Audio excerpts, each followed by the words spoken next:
Me to speak today. I did develop a PowerPoint, but I just want to kind of go over the agenda. This is a really informal presentation, so I really invite anyone to ask questions, to jump in at any time.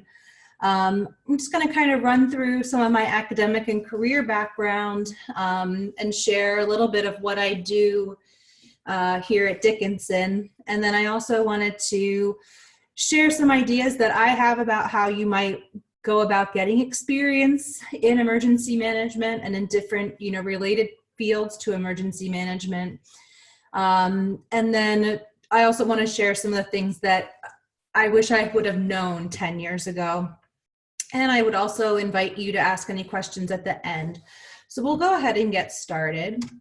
As Colin mentioned, my bachelor's is in philosophy and religion. And so I'm sharing this slide on my background because it's really kind of circuitous, and I didn't really have any kind of great master plan to go into emergency management when I was in college. I actually at first thought I wanted to be a lawyer. So then it kind of morphed into after college, I worked at a library, 2 different libraries, and then I moved back home. I didn't really know what I wanted to do, but my mom told me I would get a job that month. And so I took the first job I could find, which was in customer service at an insurance company in York.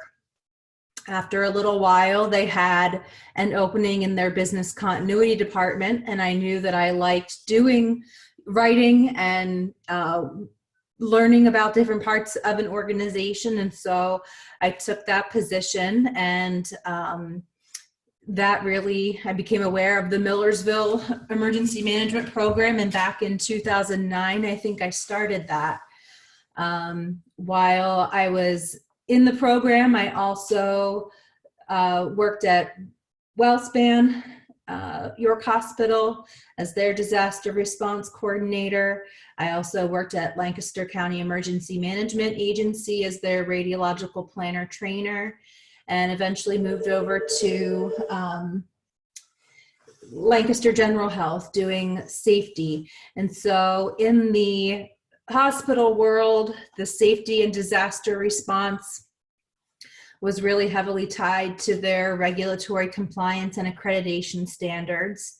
And while I was at Lancaster as the radiological planner trainer, of course, that job was really focused on planning for portions of the county that were in the TMI and Peach Bottom nuclear planning zones.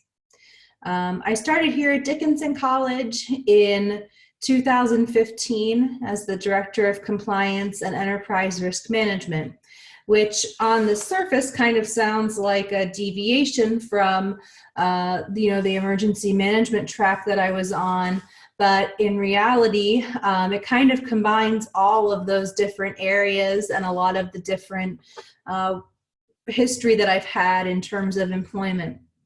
So each college is a little bit different, and probably any employer that has a compliance and risk department might look a little bit differently. In some organizations, their police department is part of risk management. In some organizations, this might be a function in their legal counsel office. But here at Dickinson, compliance and risk management falls within the finance and administration division. And the main areas of responsibility that I have are workplace safety, compliance and risk with the focus on insurance management, environmental health and safety, and emergency management. And here at Dickinson, as I mentioned, I'm in the finance division, but I also have dotted line reporting to our general counsel. Also, another Millersville alum, Daniel Burnt, works with me here at Dickinson as our safety and emergency management specialist. So at Dickinson, emergency management is really a collaborative effort. Our incident commander is normally the VP of Finance and Administration. We loosely, very loosely use the NIMS and ICS structure for our emergency response team. But we have a lot of different departments on campus that are involved in it. Public safety typically takes the lead on the actual incident response and scene management. As I mentioned, we have our VP for finance as the incident commander. We also have a lot of people from student life, also from facilities, grounds, trades. All of those different groups are really instrumental in response to emergencies. Our team here really tries to do 2 exercises a year, and we also do trainings for the core team.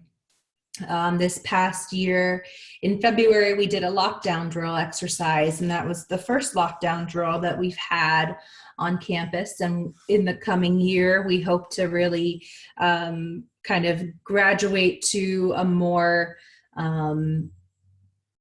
full-scale exercise for each building on campus. And we have 150 buildings here at Dickinson. So it's really, really kind of a task that we have to really strategically think about how we want to do it and what would make it meaningful for all of the different types of people on our campus.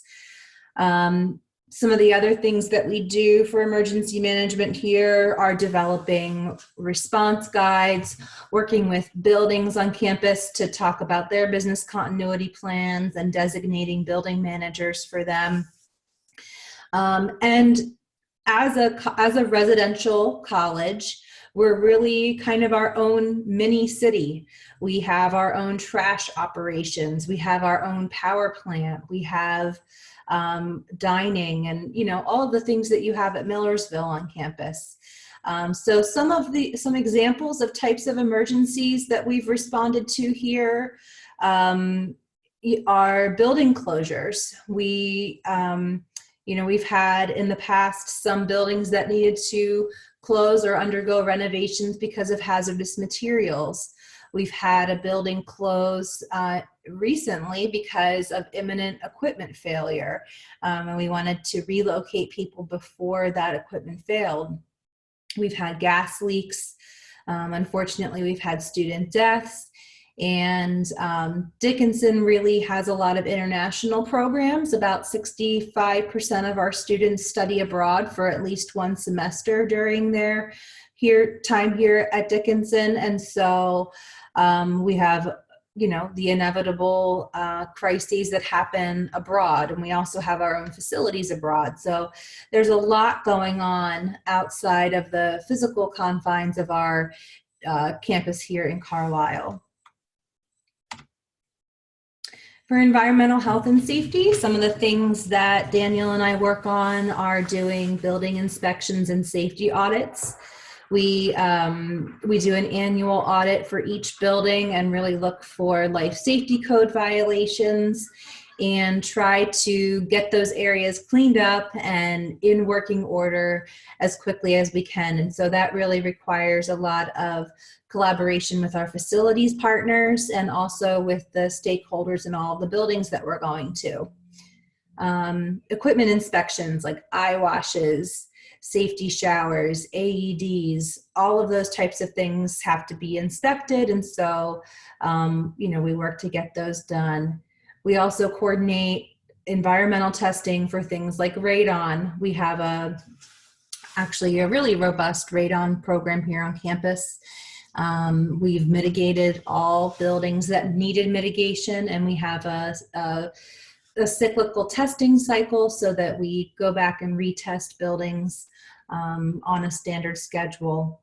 We've also, done a lot of work on identifying hazardous materials and working to ensure that they are abated either immediately if the issue is pressing or at the time when a building is renovated. And so we do a lot of work to manage different things in place and ensure that they're in good condition and can stay the way that they are.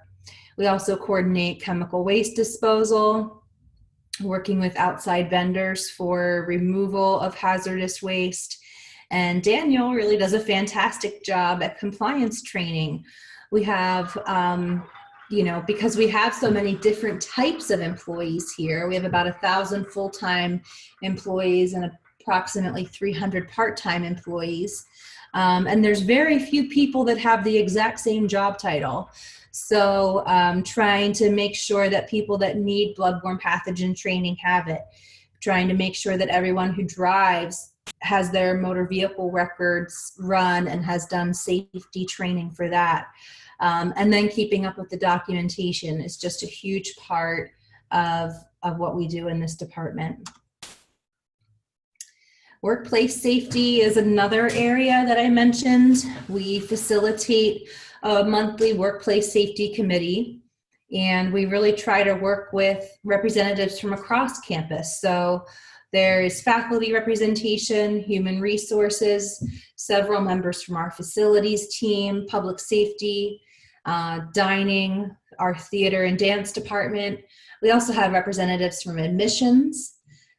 Dickinson also has a on-campus daycare center, so we have folks from our children's center that join our workplace safety committee. And what that really does is help us to understand the different types of challenges that are happening across campus and troubleshoot with those different stakeholders on ways to improve safety. And so that group gets together. One of the things that we talk about are the findings from the safety audits.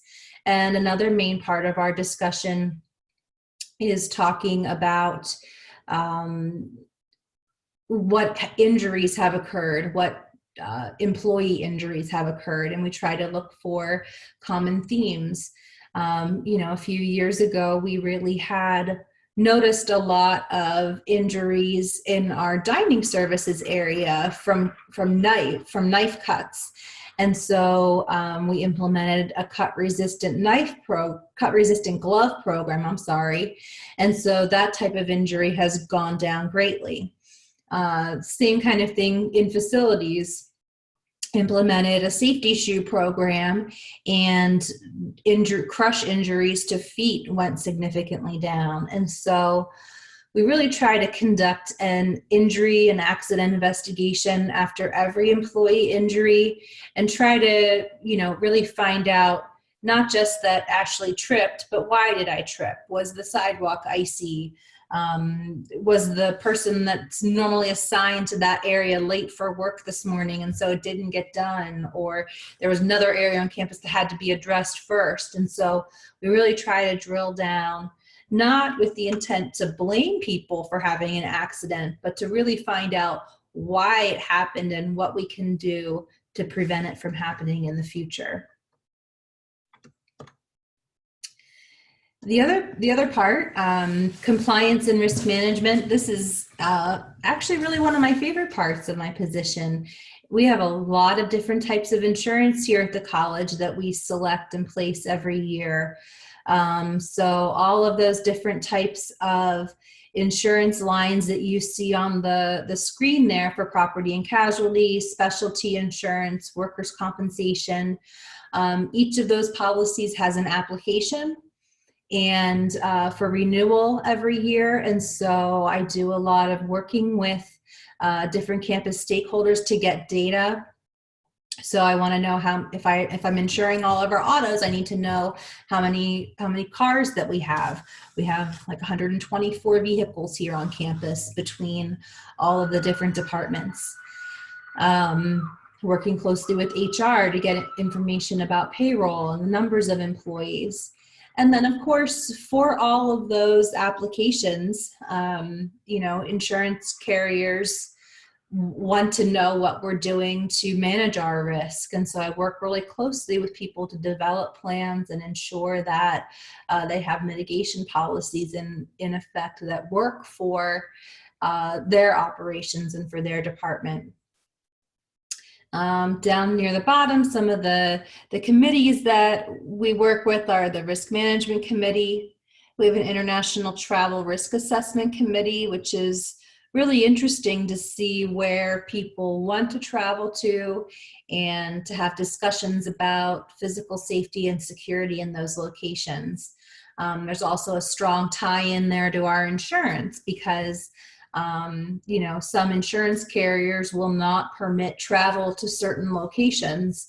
And so there's a really fine balancing act we have to do to try to, you know, obviously further the educational and mission and objectives of the organization, while at the same time making sure that we are covered by our insurance and that we're taking prudent steps to reduce our liability. This compliance and enterprise risk management, I mentioned before the structure that, you know, that we're within the finance and administration division.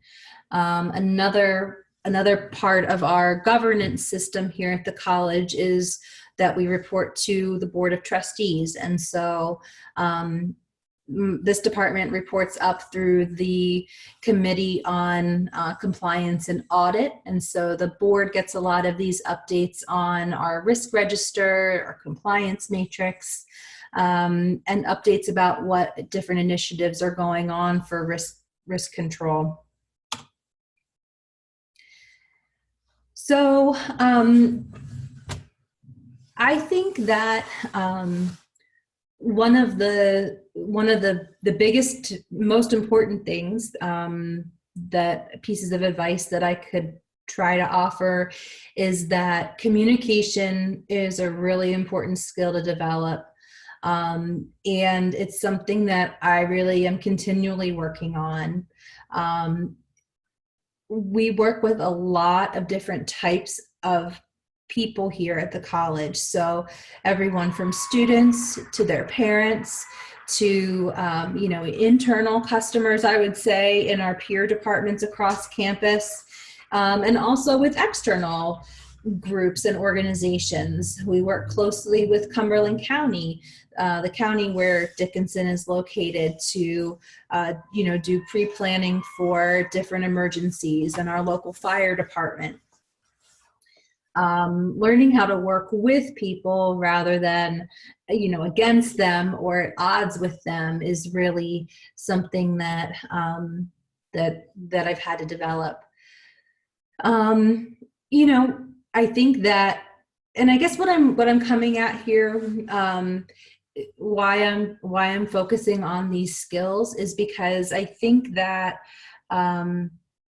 in some ways, and this is kind of an old saying, so it's not even that new, but, you know, people will often say the master's is the new bachelor's. And so you see a lot of people going right from their bachelor's program to a master's, and graduating, and they may not really have a lot of work experience. And so the things that I'm kind of talking about on this slide are some of those workplace skills that maybe it takes people a while to learn, right? And it's something that's kind of learned through a lot of different jobs and learning in a lot of different contexts. So you know, I think there's probably a lot of things on here that we all know, and that there are things that a lot of us just have to continually work on. But I think in terms of the department that I'm in, trustworthiness is a really important skill. Being able to be approachable enough so that people will come to you with problems is really invaluable, because if you don't know about a problem, you can't help, you know, mitigate that problem. And so if people are afraid of your response, they're probably not going to come to you with the problem. And so kind of a mantra in the risk management field is not being the department of no, N-O, but being the department of know, K-N-O-W. So helping people to understand what things they might want to be looking for when they're planning an event or a different initiative, helping people to understand the universe of, you know, considerations that they should make, so that it's not just you saying no to them, it's you working with them and coming up with a plan that will work for everyone, ideally. I think a large part of my work experience is project management. trying to look at the life cycle of something from A to Z, following up and really trying to be responsive to people. I would say for at least the first year here at Dickinson, I really needed to learn who to go to, where to go to for assistance, who is the most appropriate person to work with on a certain initiative, who knows the ins and outs of what other thing, and who has the history. Obviously, when you're going into a new organization, you'll have lots of great ideas or skills that you can bring to the table, but it's also really important to know the context of the organization and the culture of the organization. So really trying to work with your coworkers and collaborate as much as possible so that everyone is buying into your efforts. I think critical thinking is another thing that is a really important part of risk management and compliance, because I'm always trying to look at and understand, why is this important? What are the implications for the organization if this person does not have training, or if this person does sponsor this program, or if I don't get a signed contract from someone? There are all of these different questions that I ask of myself and of other people to try to learn and come to the best decision that we can. Policy writing, I would say definitely pay attention during that communications and policy writing class, because that's a huge part of emergency management and the risk and compliance fields. Kind of what I said here, hopefully it makes sense. You want a policy to be vague enough to cover things that you may not have considered yet, but detailed enough to be useful. And so policy writing can be a tricky thing. And we joke here a lot that no one really reads our policies, but policies are very important to be able to point to in times of question or in times of crisis. These are just my opinions. Actually, this whole presentation is just my opinion, right? But I think that some of the things that I've seen in the last 10 years or so, I really feel like, of course, there's the specific subject matter expertise that you'll develop through the Millersville program in emergency management. And for those tangential fields like risk and compliance. But these three areas, I think, are really crucial to our field, and understanding these things, I think, can really help to bring everyone further to the goal of having a solid emergency management program or having a solid risk management program. So those things that I think are really kind of the future of the field are change management. Kind of going along with that idea of helping people to understand different issues is, how do you get people from A to B? Sometimes if let's say I am the dining hall supervisor, and I'm the risk management person is asking me to dedicate 5 hours of time for my staff to do these different trainings. Well, that 5 hours of time. I mean, you need to still do food production. You still need to do serving of food. You need people to do other kinds of trainings or whatever else. And so a lot of what we do is helping people do things that at first they might not really want to do. But sometimes you find that people don't want to do something because they don't understand why it has to be done.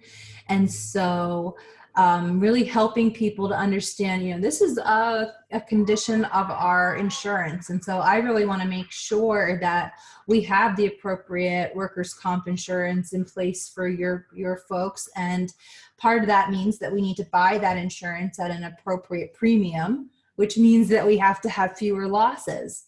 And so kind of explaining the whole context of what your goal is can be helpful.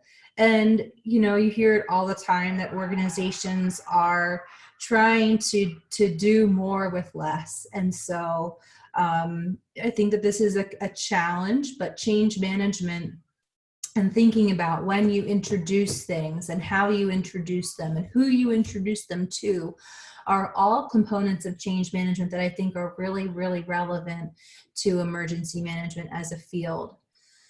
Conflict management is also, I think, a really big part of this field. When you do an accident investigation, or when you try to find the root cause of an issue, you're going to be working with a lot of different stakeholders. And, you'll find that there are times when even raising a question with people can create conflict. There are times when people can be territorial, and maybe someone's been doing something in a certain way for a really long time, and maybe they're really proud of that way.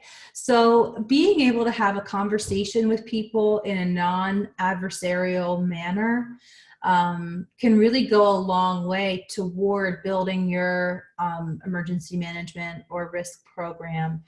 And I think that, part of that is being comfortable with conflict or being comfortable with tension and trying to work through that. And I think one way that can be done is by really trying to recognize different people's goals and, realizing that no matter what organization you're part of, we all have goals, and they're probably all really good goals. And most people, have good intentions. And so trying to work diplomatically with different people who may have different goals or maybe even competing goals, I think is a really important part of our subject area. I think in terms of the future, I think that we'll see emergency management and risk management be more heavily tied into strategy and strategic risk taking within different organizations. Right now, in the higher ed context, strategic risk management is more commonly seen at your really large public universities, your Penn States, your Dukes, those type of organizations. Strategic risk management is a little bit more common in the financial sector. But I think even with emergency management, right, you see what disaster has happened, and you can see how it could be prevented in the future, or at least mitigated. And so tying those things into policy, into regulations, I think that really is an area of large opportunity for the emergency management and risk management fields. And really, not to go too nerdy on you, but risk management really is kind of an old term. 5-10 years ago, most people really looked at risk management as being only about insurance, only about having the possibility of a loss or not having a loss. And really something that I try to emphasize, and that the field tries to emphasize, is that risk can be positive. It can also be negative or neutral, but recognizing that there is a positive component to risk. And ideally, that positive risk would be, heavily tied to your strategic risks, is a really big area of opportunity. So in terms of developing your resume, I know I've heard so many times that, People will graduate and they just want to get their foot in the door somewhere, and maybe they're not sure how to do that. These are all, things that I would highly recommend. Volunteering really can go a long way. You're going to get a small snapshot of operations within some type of organization, whether it's, a church or a nonprofit group that you're involved with. But really, volunteering, that's something you can put on your resume and show that, you do have experience in doing that thing. The Red Cross has gone through a lot of changes. They have a completely different system now with, regionalization that I'm not super familiar with. But back in the dark ages, I did volunteer for, the York County disaster team. And that was a really nice way for me to be able to see how an emergency response team comes together. The county emergency management agencies are always looking for people to be on their incident command teams and their local emergency planning commissions. And of course, hazmat team, fire departments, EMS are all great ways to get experience with emergency response. And I think that, I think what Dr. Speck's class, we had to take a few of the incident command courses, but they're free. They're, minimal time commitment, and it gives you exposure to a lot of different areas. And then I highlighted through my job history that there's a lot of related fields to emergency management. And so if you're only Googling emergency management jobs, you might not find a lot. You might not find a lot at all, really. So knowing kind of what some of the other associated search words are might help you to find things that are, very strong crossovers in terms of skill sets with emergency management. And then just kind of that last bullet point, I really firmly believe that all work experiences are beneficial in some way.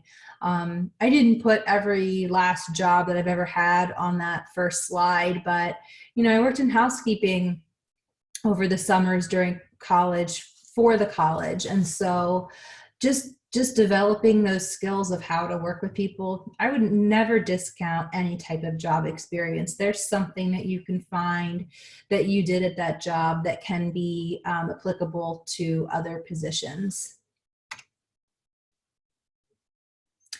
Things that I wish I had known a few years ago. This first slide or first bullet point, emergency management still does have that reputation for being a good old boys club. There are times here that, not necessarily at Dickinson, actually pretty rarely at Dickinson, but within the community, there's still a lot of male-dominated emergency management spaces. However, I do think they're getting rarer.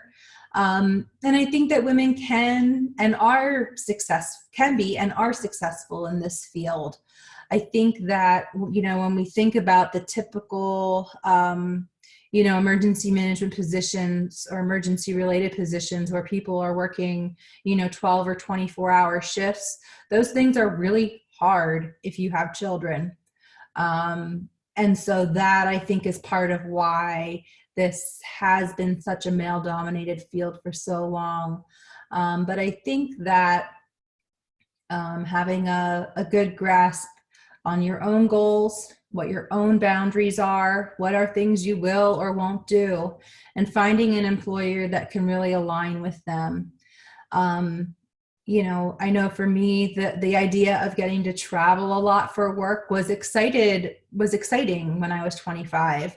At 35, that's not exciting to me. I really don't like getting calls at 3 a.m. So kind of knowing what you want to do and what you don't want to do might help you to, what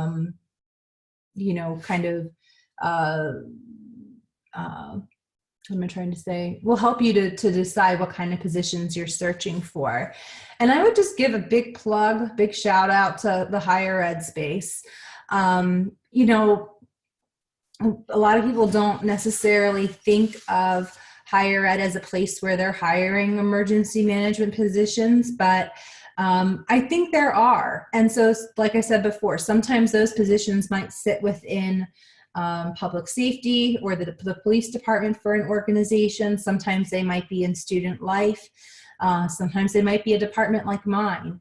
But working at a college or university has been a fantastic experience for me.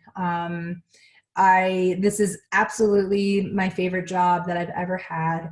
Not just because, of the different things that I get to work on, but because it is such a collaborative environment. People are really willing to work together here. And it's also very diverse, and Dickinson actually happens to be a fairly female-centric environment. We have a lot of female leadership and a lot of diverse leadership here. And so that's really a nice environment to work in. Higher ed also has fantastic benefits. I get more vacation and sick time than my dad, who's worked in the same job for 30 years in the corporate world. 401ks, higher ed, you'll typically find that they're matching 8% of your income going into a 401k. Just as a frame of reference, most corporate employers will match 3%. So that's a huge, huge difference, especially, over your working lifetime. And then tuition benefits.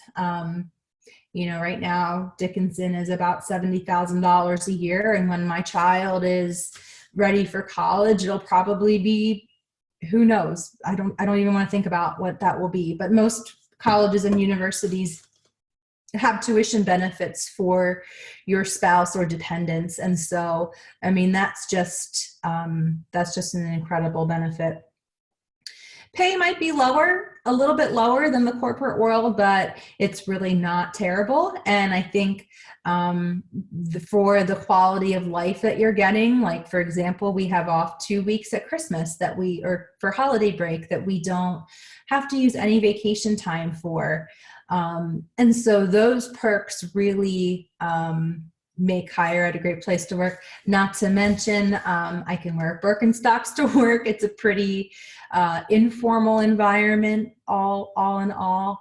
And I would say that I have a pretty positive work-life balance here.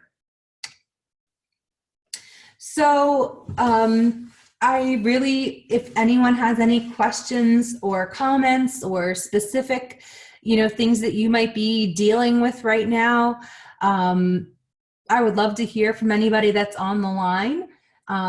And also, you can always feel free to email, call me, or connect with me on LinkedIn. Is there anyone that would like to talk?